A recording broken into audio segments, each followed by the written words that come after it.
Good morning. It is the second week of August. Can you hear all the rain? Ugh. This is a Subarctic Beekeeper, one of the many, trying to find a dry place to put my recording device. There doesn't seem to be one. It's an absolute pain in the ass. Right now, what's happening is more winter prep. It's all about the winter preparation up here. And that means I'm going through all the hives, figuring out who's strong and who's not, and who needs to be combined. I don't call any of my hives. I think it's stupid. I've got lots of opinions, which is good. I've just opened a hive, which was a split, which is fabulous. I can hear them humming. So I've taken the majority of the honey, and at this point, I'm going to start putting feeders on all the hives with a 2-to-1 sugar ratio, and they can start making their winter stores out of that, because we don't hive them with their honey during the winter. That would be a bad move on our part, because honey's got too much moisture, and we want them to hold their defecation for long periods of time. So I'm in hive number 1C. And all the bees are pissed off. They're not aquatic animals, so they're not real happy about the sprinklings of water happening. Nothing I can do about it, ladies, but to be as quick as possible. Our summer's done. Fireweed is gone. I actually have some clover blooming and some other things that they can pollinate, plus some of the vegetables have yet to go to seed. The temperature last night was in the 40s. Tonight it'll be the same. Daytime is in the 60-degree Fahrenheit range. I have not had good luck with these Saskatraz queens. They have just kind of laid around and not laid. I'm sure they were infertile. I had a couple that did well, but I was really hoping for those wonderful Canadian genetics going into winter. I've only got 3 hives that'll have that. I am looking for an empty drawn frame that I can put into this hive, because there's a couple frames of honey I want to remove. In order to do that, I have to replace the frames I take in hopes that the queen will lay and fill those spaces up with eggs, but also that they'll fill up the other spaces with the stores, which will look like honey but aren't honey. So once we pull our honey, we can't go back in and pull the other frames that look like maybe we missed something, because those actually are not the real deal. And nobody wants to be eating non-honey or fake honey, right? It's actually a big agricultural scandal, as I understand it. People flooding the market with fake honey coming from other countries, but I'm sure they do it here too, using corn syrup or rice syrup and feeding it to the bees. The bees do their thing and they make stores, and then the companies sell it as honey, because to look at it you can't tell. You have to test it. You can do one test just by smearing some on a flat surface and seeing if water will dissolve it, and there's other high-tech tests you can do as well. But we don't have to worry about that right now, or I don't, because I don't cut my honey.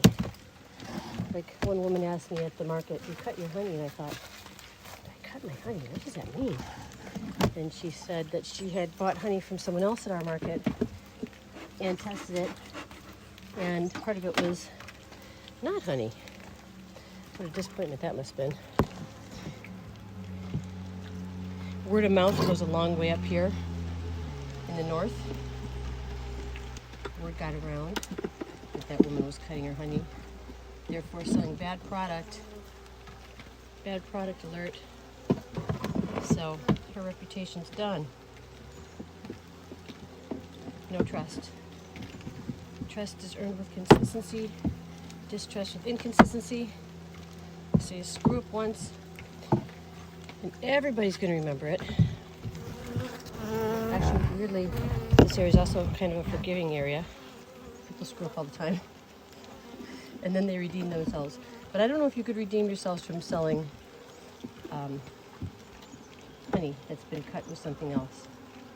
So I've got a deep box here with a super on top, and I'm pulling the super because it's not super. There's 1 or 2 frames of honey in it. And I wasn't expecting to get any honey from these. These are the split frames. What I am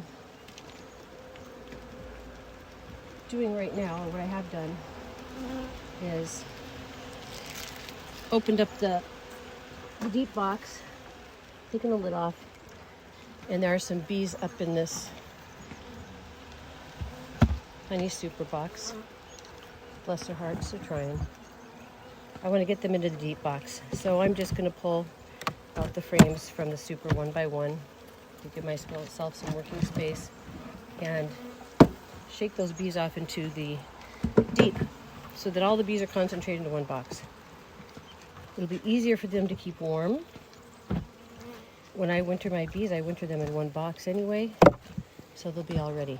And hopefully that queen will be laying those winter bees. I'm trying to do this fast so they're not exposed to all this wetness. And I've got to do this before it starts pouring again.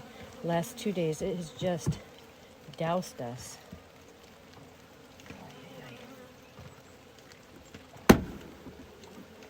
And when it's raining, of course, the bees can't forage. So they start eating the honey they've made. Smart bees. Save it up for a rainy day, eh? Oh, I've got brood on this. Brood on this super frame. Well, that's great and not so great. So that means my queen got through the queen excluder and moved herself up. Little devil. So I've got to put this brood into the deep box. So it's a short frame. I'm going to mark it in my app as to the location of it so that I can get it after it hatches. Shoot, I wanted to be done with this hive. I wanted to just let them chill. But apparently the queen warmed her way up. That should have given me a clue because there's more bees. Oh, another frame of brood. All right. At this point, I got 2 frames of brood. And it'd be easier for them to stay warm in a shorter hive. So I'm going to pull a Hail Mary here. And I'm going to put all the bees into this super and make another small split. Not a small split, but instead of having them in the deep box, I'm going to put them all into the shallow box. That wasn't what I was wanting to do. A lot of beekeeping is having to problem solve. So if you're lacking your executive functioning skills, this is not the hobby or job for you. I've noticed that with my head injury. Now the bees are going to be more angry and risk their lives to sting me. I shouldn't laugh, because they're trying. They are trying. It's not their fault they want to sting me because I'm making their hive all wet. I've got to put the deep box on a platform so I can separate it from the bottom board and get all these lovelies into the shallow box. Or honey super, whatever you want to call it. Hopefully I don't have 2 queens. I wouldn't imagine so. There's not many bees in here. Oh, they're angry. I don't want to lose the queen. I think she's one of my lounging sassafras. Oops.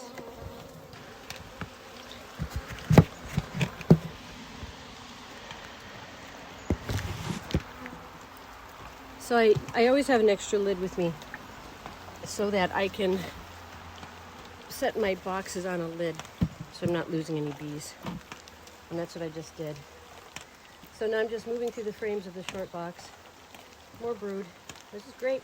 These are the winter bees. These are the ones that can last up to 10 months with the development of vitellogenin. I've got 3 frames of brood. God bless them. I wonder if they're probably up in the super because it was warmer. 4 frames of brood. So it would be absolutely foolish of me to remove these and stick them in the deep box. Okay, I've got 4 frames of brood in there. So it's time to do some shaking for these ladies. I don't want them to get cold. You know, the queen will only lay when her temperature's up. If things are chilly, if she's not kept warm, then no laying. So it is good to have a colony. Large colony, smaller space. Kind of like building an Alaskan cabin. So now I'm moving to the brush off method. You can tell by their hums, they are not fond of the brush off method. It's not too bad for them. Although it's not as quick as the shake. The shake and pound should be a wrestling move. Which is when I pound the edges on the hive itself to knock the bees down off the frame.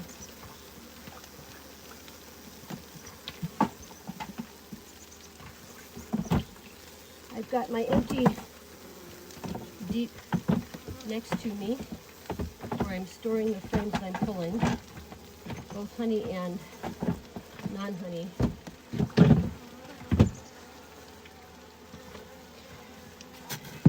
And so one by one I'm going to go through here and pull these bees, not pulling anything actually. I'm requesting that these bees please go down into the honey super box so that you can survive and you can be with your queen and be healthy and strong. Be with your tribe. Life is safer and warmer with the tribe, especially in these colder temperatures. I use polystyrene hives, although I ran out and had to rely on my old Langstroths. The old reliable Langstroths, the wooden ones with the R value of 1. They're not warm. They're great if you're in a warmer climate, not great up here. They hold on to moisture. They don't keep anybody warm. Great structure though. Langstroth lived in a warmer climate. Notice there aren't any stories of any great beekeepers from the far north. Oh well. We got reindeer herders, we got salmon fisher people, we've got bear wrestlers, but we don't have any great beekeepers. Maybe just no one has asked. I think the Canadians are pretty awesome. They got their game down. Lots of success rates with overwintering in the subarctic. They have a different mindset than we do here on the American side. They get their bees and plan to overwinter them. Plan to keep them. Having a plan is always good, right? Because then you're prepared. Instead of what has long been the mindset up here, unfortunately, due to some poor communication and bogus teaching, that you can't overwinter, so you've got to cull the bees. Let's call it like it is. Kill the bees, take their honey, get honey first, then kill them. Not doing it. Karma is a bitch, right? But also, why would you want to do that? Why not go for the greater good? So I know I'm shaming the beekeepers that kill their bees, but you know, sorry. Their shame is not my responsibility.